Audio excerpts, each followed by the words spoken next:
வேதப்பாட நிகழ்ச்சியில் ஆகார் ஏன் சாராள் அம்மாவை அற்பமாக எண்ணினாள் என்று சொல்லி நாம் தியானிக்க போகிறோம். இது ஆதியாகமும் 16ஆம் அதிகாரம் 4ஆம் வசனத்துல அவள் கர்ப்பவதி ஆனதை கண்டபோது தன் நாச்சியாரை, அதாவது சாராள் அம்மாவை அற்பமாக எண்ணினாள் என்று சொல்லி நம்ம வேதத்துல வாசிக்கிறோம். அதற்கு முன்பதாக ஒரு சில காரியங்களை அடியன் சொல்லும்படியா விரும்புகிறேன். ஆதியாகமும் 12ஆம் அதிகாரத்துல ஆபிரகாம கர்த்தர் புறப்பட்டு போ என்று சொல்லுகிறார். புறப்பட்டு வருகிறார். ஆதியாகமும் 12:7 ஆபிரகாம் கானானை என்ட்ராகும் போது கர்த்தர் தரிசனமாகி கானானை உனக்கும் உன் சந்ததிக்கும் தருவேன் என்று கர்த்தர் வாக்கு தத்தம் கொடுக்கிறார்.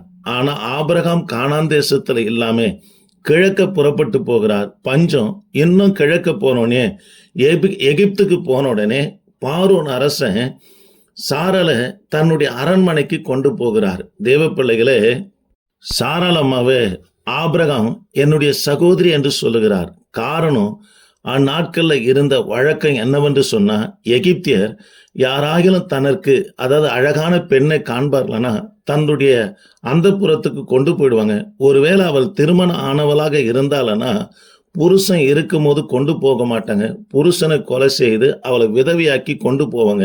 ஆகவே ஆபிரகாம் எகிப்துடைய நாகரிகத்தை அறிந்ததான பழக்க வழக்கங்கள் அறிந்ததான ஆபிரகாம் சொல்லுகிறார், இவள் என்னுடைய சகோதரி என்று சொன்ன பிற்பாடு சாராளை தன்னுடைய அரண்மனைக்கு பார்வோன் அரசன் கொண்டு போன பிற்பாடு வாதையை என் தேவனாகி கர்த்தர் உண்டு பண்ணினார். தேவ பிள்ளைகளே, ஆபிரகாம் விட்டு கொடுத்தாலும் தன் மனைவியை யாரு விட்டு கொடுக்கலன்னா தேவன் விட்டு கொடுக்கல. தேவன் தான் பார்வோன் அரசன் சாராள் இடத்துல பிரவேசியாதபடி தடுக்கிறார். காரணம் தேவ பிள்ளைகளே, ஆபிரகாம் இடத்துல கர்த்தர் ஆதியாகமும் 12ஆம் அதிகாரத்துல வாக்கு பண்ணுகிறார், உனக்கு ஒரு சந்ததி தருவேன், உன் சந்ததிக்குள் சகல ஜனங்களும் ஆஸ்வதிக்கப்படும் என்று சொல்லுகிறார். இதுதான் கலாத்தியருக்கு நிருபம் 3ஆம் அதிகாரத்துல அந்த சந்ததி யார் என்று சொன்னா கிறிஸ்து. அப்போ சாராள் வாயிலாக கிறிஸ்து பிறக்க வேண்டும். பார்வோன் இணைவானா அது வேறு விதமாக பேசப்படும். ஆகவே என் தேவனாகிய கர்த்தனவன்னா தலையிட்டு ஆண்டவரை தடுக்கிறார். இந்த வார்த்தையை கேட்கிற எனக்கு அன்பான கர்த்தருடைய பிள்ளைகளே, கர்த்தர் உங்களுக்கு ஊழியம் தரிசனம் குடும்பத்தை கொடுத்திருப்பாரனா ஒருவேளை தோல்வியோ பிரச்சனையோ போராட்டத்திற்கு நேரம் நடக்கும் போது யார் எனக்கு உதவி செய்வார்கள் என்று கலங்க வேண்டாம். கர்த்தரே முன் வருவார். காரணம், ஆண்டவர் செய்தது, ஆண்டவர் வாக்கு தத்தம் பண்ணினது, ஆண்டவர் கொடுத்த குடும்பம், ஆண்டவர் கொடுத்த பிள்ளை. ஆகவே அந்நிய மனுஷன் தொட என் ஆண்டவர் விடவே மாட்டார். இததான் ஆபிரகாமுக்கு கர்த்தர் செய்யறாரு. ஆபிரகாம் விட்டு கொடுத்தாலும் கூட சாரால யாரு விட்டு கொடுக்கலன்னா பார்வோன் இடத்துல கர்த்தர் விட்டு கொடுக்கல, தடுக்கிறார். காரணம் தேவ பிள்ளைகளை, கிறிஸ்து சாராள் வாயிலாக வர வேண்டியதாய் காணப்பட்டது. சரி, ஆகார் யார் என்று சொன்னா பார்வோனுடைய அரண்மனையில வேலை செய்கிற ஒரு பணிப்பெண்ணாக காணப்பட்டாங்க. தேவ பிள்ளைகளே, அவங்க பார்வோனுடைய அரண்மனைக்கு பணிப்பெண்ணாய் போனதுக்கு காரணம் என்னன்னா 3 விதத்துல அடிமைகளாக காணப்படுவாங்க. ஒன்று,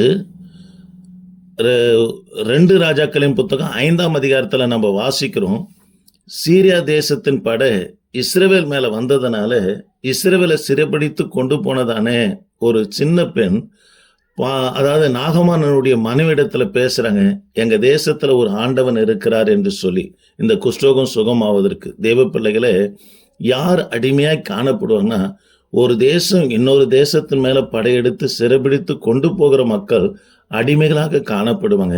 2வது, தனக்கு அடிமை வேண்டும் என்று சொன்னா சந்தையில போயிட்டு அடிமைகளை வேலைக்கு வாங்கி கொண்டு வருவாங்க. அது போலதான், அதாவது யோசேப்பு அடிமையாக விற்கப்பட்டார். சந்தையில தான் பார்வோன், அதாவது போர்த்திபார் போயிட்டு அதாவது அடிமையாக யோசேப்பை வாங்குறார். இன்னொன்று, கடன்பட்டு கடனை நிர்வாகம் செலுத்த முடியாத பட்சத்துல அவர்கள் தங்கள் பிள்ளைகளை மனைவிகளை அல்லது தன்னை நபனா அடிமைகளாக கடன் பட்டவனுக்கு நபனை ஒப்பு கொடுப்பாங்க. ஆனா ஆகார் அப்படி அல்ல. தன் தாய் தாயப்ப வறுமை நிமித்தமாக தனக்கும் போஷிப்பில்லை, தான் மகளும் பட்னியா இருக்கலாலே என்பதற்காக தான் பார்வோன் இடத்துல, அதாவது பணிப்பெண்ணாக அடிமையாக விற்று போடுறாங்க. அது நிமித்தமா இவங்களுக்கும் பிழைப்பு நடக்குது, தன் மகளும் 3 வேளை ஆகாரத்தை புசிப்பா என்பதற்காகவே என்ன பண்ணாங்கன்னா அவளை பார்வோன் இடத்துல விற்று போறாங்க. தேவ பிள்ளைகளே, ஆதியாகமம் 12ஆம் அதிகாரத்தில் சாராள் நிமித்தம்தான் பார்வோன் அரசன் ஒட்டகம், கழுதை, ஆடு மற்றும் வேலைக்காரிகளை அனுப்புகிறாங்க. இப்படி வந்தவங்க தான் யார் என்று சொன்னால் ஆகார். சாராள், அதாவது ஆகார் ஆதியாகமம் 16ஆம் அதிகாரத்தில் சாராள் அம்மா, அதாவது 85 வயது முதிர்ந்தவராய் காணப்பட்ட ஆபிரகாமுக்கு சரித்திர குறிப்புகள் சொல்லப்படுகிறது. 21 வயதுக்குள்ள இருக்கிறதான ஆகாரை தன் கணவனுக்கு மனைவியாக கொடுக்கிறார். காரணம், சாராள் அம்மாக்கு பிள்ளை இல்லாத பட்சத்தில் இவள் நிமித்தமா என் வீடு கட்டப்பட வேண்டும் என்று ஆகாரை ஆபிரகாமுக்கு திருமணம் செய்து வைக்கிறாள். தேவ பிள்ளைகளே, அவள் கர்ப்பவதி ஆன பிற்பாடு நாச்சியாராய் காணப்படுகிற சாராள் அம்மாவை அற்பமாக எண்ணுகிறார். காரணம், தேவ பிள்ளைகளே, அந்நாட்களில் எபிரேயருடைய வழக்கம் என்னவாய் காணப்பட்டதுன்னா, மனைவிக்கு பிள்ளை இல்லை என்று சொன்னா, 2வது மனைவிக்கு பிள்ளை பிறக்கும்போது மனைவியானவ 2வது மனைவிக்கு அடிமையாய் காணப்பட வேண்டும். இந்த எபிரேயருடைய நாகரிகத்தை அறிந்ததான ஆகார் பார்த்தாங்க, இனி சாராள் அம்மா என்னுடைய நாச்சியார் எனக்கு அடிமை பெண்ணா இருப்பாள் என்று எண்ணிதான் சாராள் அம்மாவை இந்த ஆகார் அற்பமாய் எண்ணுகிறத பார்க்கிறோம். தேவ பிள்ளைகளே, இது நிமித்தமாக ஆகாரை சாராள் அம்மா கடினமா நடத்த அவங்க வனாந்தரத்துக்கு ஓடி போகிறத நம்ம பார்க்கிறோம். தேவ பிள்ளைகளே, இன்றைய வேதப்பாட நிகழ்ச்சியில என்ன சம்பவத்தை அறிந்து கொள்ள முடியாத கர்த்தர் நமக்கு இரக்கம் செய்திருக்கிறார் என்று சொன்னா, ஏன் ஆகார் சாராள் அம்மா அற்பமாக எண்ணினார்கள் என்று சொல்லி பார்க்கிறோம். லூக்கா சுவிசேஷ புத்தகம் 18ஆம் அதிகாரத்தில் ஒருவரையும் அற்பமாய் எண்ணக்கூடாது என்பதற்காக தான் பரிசையன் ஆழக்காரனுடைய ஜெபத்தை சொல்லுகிறார். இந்த பரிசையன் எல்லாரையும் அற்பமாய் எண்ணுவான். தேவாலயத்திலிருந்து புறப்பட்டு போகும்போது அவன் பாவியாய் புறப்பட்டு போனா, தேவாலயத்துக்கு வெளியே தன் மார்பில் அடித்து கொண்டு அழுததான எல்லாராலும் அற்பமாய் எண்ணப்பட்ட ஆழக்காரன் நீதிமானாய் புறப்பட்டு போனதை பார்க்கிறோம். ஆக தேவ பிள்ளைகளை, யாரையும் கர்த்தருடைய பிள்ளைங்க அற்பமாய் எண்ணக்கூடாது. எல்லாராலும் கர்த்தரால் படைக்கப்பட்டவங்க.